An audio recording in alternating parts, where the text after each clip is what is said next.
তো গাইস, আমি এখন যাচ্ছি আমার ফ্রেন্ডকে আনতে মন্দারমণিতে। এখন যা ঝড়ের আশঙ্কা দেখাচ্ছে, তার জন্য টোটো বা অটো সার্ভিস এরকম মানে যাচ্ছে না রিজার্ভ ছাড়া। এখন ওয়েদার দেখো কি অবস্থা ওয়েদারের। আর এটাকে অ্যাভয়েড করো, এই সাইডে যে গাড়িটা আছে ওটাকে বাদ দিয়ে সব কিছু দেখো। তো আমি এখন আমার ফ্রেন্ডকে আনতে যাচ্ছি কোথায়, মন্দারমণিতে। মেন স্টপেজটা হলো চালখোলা থেকেই আসতে হয় কিন্তু মন্দারমণি। এবার ওখানে আনতে যাচ্ছি, আর আমি উল্টো সাইড দিয়ে যাচ্ছি, মানে তাজপুর হয়ে যাচ্ছি, কারণ তাজপুর হয়ে গেলে আমি একটু খারাপ রাস্তা কম পাবো। আর মন্দারমণি রাস্তা দিয়ে যদি আমি যাই দাদন পাত্রপাড়া হয়ে, তাহলে প্রচুর খারাপ রাস্তা, কারণ রাস্তা পুরো ভেঙে অবস্থা খারাপ। দেখো এমনিতেই এখানে রাস্তার দেখো কি অবস্থা। মানে আমরা এটা মন্দারমণির লাস্ট পর্যায়ে এখন মানে জায়গাটায় আছি। তো সেই জায়গা থেকে রাস্তা অনেকটাই খারাপ এখনও আছে। আমার মানে এখান থেকে 3 মিনিট কি 4 মিনিট লাগবে খারাপ রাস্তাটা পেরাতে। তো সেই খারাপ রাস্তাটা পেরিয়ে তারপরে তো আমাকে দেখাচ্ছি তাজপুরে কত ভালো রাস্তা। আর সেই রাস্তায় আমি এখন বেরিয়ে যাব। আর গাড়িতে এমনি কম তেল আছে, চলো রিজার্ভ হয়ে আছে। রিজার্ভ তেলটাকে আমি করে নেবো, তেল ফিলও করে নেবো। প্রচুর রাস্তা খারাপ, এই রাস্তায় 2 বছর ধরে গাড়ি চালাচ্ছি, তো রাস্তা সব খুঁটিনুটি জানা। প্রত্যেক দিন রাস্তা যেন আরও বেশি খারাপ হয়ে যাচ্ছে। আর এখন তো ঝড়ের আশঙ্কা পুরো, মানে সেই লেভেলে ঝড়ের আশঙ্কা চলছে, কারণ পুরো হোটেল মন্দারমণিতে প্রায় বন্ধ, অনেক হোটেল করে দিয়েছে। আর আমাদের হোটেলেও কম গেস্ট আছে, এখন বেশি নেই। আগেই ভাইসরয়, তারপরে সুইট ফ্যান্টাসি, ওগুলো তো আগে আমি জব করেছি। 2019-এ ভাইসরয় আমি ফার্স্ট মন্দারমণি এন্ট্রি করি। আমার বাড়ি বেশি দূর না, এখানে কাছাকাছি আমার বাড়ি। তো এইসব রাস্তা আমার জানাশোনা আছে। চলো দেখাচ্ছি আমি সব কিছুই ভিডিওর মধ্যে। তাজপুর হয়ে আসো যাদের প্রাইভেট গাড়িতে আসছো। এমনি যদি টোটো মানে বাসে যদি কলকাতা থেকে এসে থাকো, তাহলেও তুমি গাড়ি পেয়ে যাবে।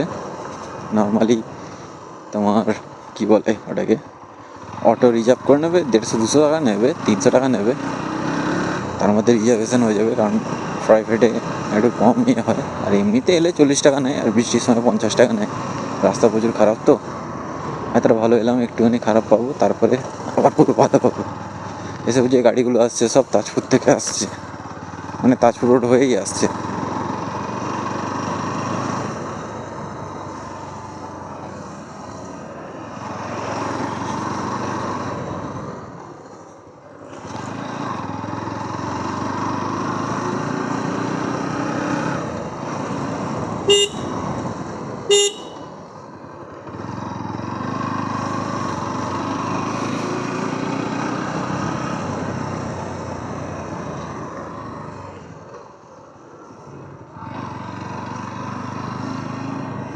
মন্দারমণি ব্রিজ আমি চলে এসেছি, তো এন্ট্রি করে নেবো।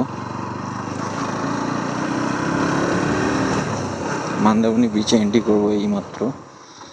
চলো একটু খারাপ রাস্তা দিয়েই যাই।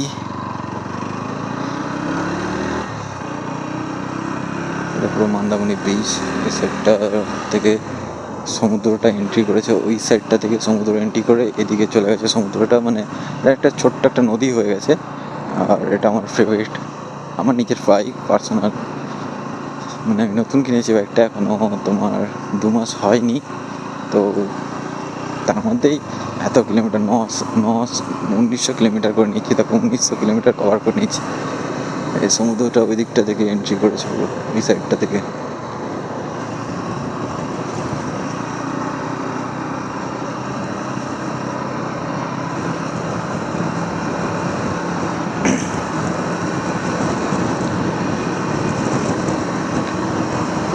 আর মন্দারমণিতে আমার হয়ে গেল 5 বছর এটা রানিং। আর এখন আমার এই চ্যানেলটা ফার্স্ট চ্যানেল, মানে আমার অনেক দিনের চ্যানেল, 2019 থেকেই খোলা আছে। বাট আমি ফার্স্ট মোটো ব্লগ বানিয়ে নিজের ভয়েসে পাঠাচ্ছি, মানে পোস্ট করছি। তো প্লিজ যারা যারা দেখবে আমাকে সাবস্ক্রাইব করে দাও একটু ভাই। মোটিভেশন তো দরকার, মোটিভেট যদি না হই আমি, তাহলে কী করে ভিডিওটা রেগুলার রাখবো। আমি রাখার চেষ্টা করবো রেগুলার সবসময়। আপনারা যতই লাগিয়ে দেন না দেন, এগুলো আমার পুরনো স্মৃতি হয়ে থাকবে। এক টাইমে আমি দেখতে পারবো, বা আমার ফ্যামিলির লোক দেখতে পারবে যখন আমি থাকবো না। তো তার জন্যও বানানো। আমি নিজে বয়স মানে যখন আমি গাড়ি টাড়ি চালাতে পারবো না বা আমি যখন বৃদ্ধ হয়ে যাবো তখনকার দেখার জন্য এসব ভিডিওগুলো বানানো। তো সবাই সাবস্ক্রাইব করে দাও ভাই। সাবস্ক্রাইব করতে তো ফ্রিতেই হয়ে যায়। তোমরা সবাই ইউটিউব চ্যানেল যারা এমনি রিলস বানায়, যাদের এমনি সব কিছু ইয়ে থাকে, তাদেরও তোমরা ভিডিও সাবস্ক্রাইব করে দাও। আর আমারটা করতে কী অসুবিধা ভাই, আমারটাও করে দাও। ওইদিকে লাইট হাউস আছে মন্দারমণি, যত মানে মন্দারমণিতে শুধু নয়, অনেক জায়গায় আছে, তাজপুরেও আছে। যত নৌকা যায়, যত দূরে দূরে নৌকা, বোট, যত মাছ ধরতে মৎস্যজীবীরা আছে যারা যায়, তাদের ওটাকে নেভিগেট করানোর জন্য লাইট হাউস। এদিক থেকে দেখা যাবে না, এদিক থেকে পুরো জঙ্গল হয়ে আছে, ঝাউ জঙ্গল হয়ে আছে, তো এদিক থেকে দেখা যাবে না। পুরো ওয়েদার, আজকে বৃষ্টি হয়েছিল আমি যখন মর্নিং থেকে বাড়ি, এই তো সামনে লাইট হাউস দেখতে পাচ্ছ, আই হোপ সবাই দেখতে পেয়েছো হয়তো। গাড়ি চালাচ্ছি তো, পরে দেখাবো একদিন। এখন ওকে, আমার ফ্রেন্ডটাকে আনতে যাওয়া প্রথম ইম্পর্টেন্ট, ফার্স্ট ইম্পর্টেন্ট এটা।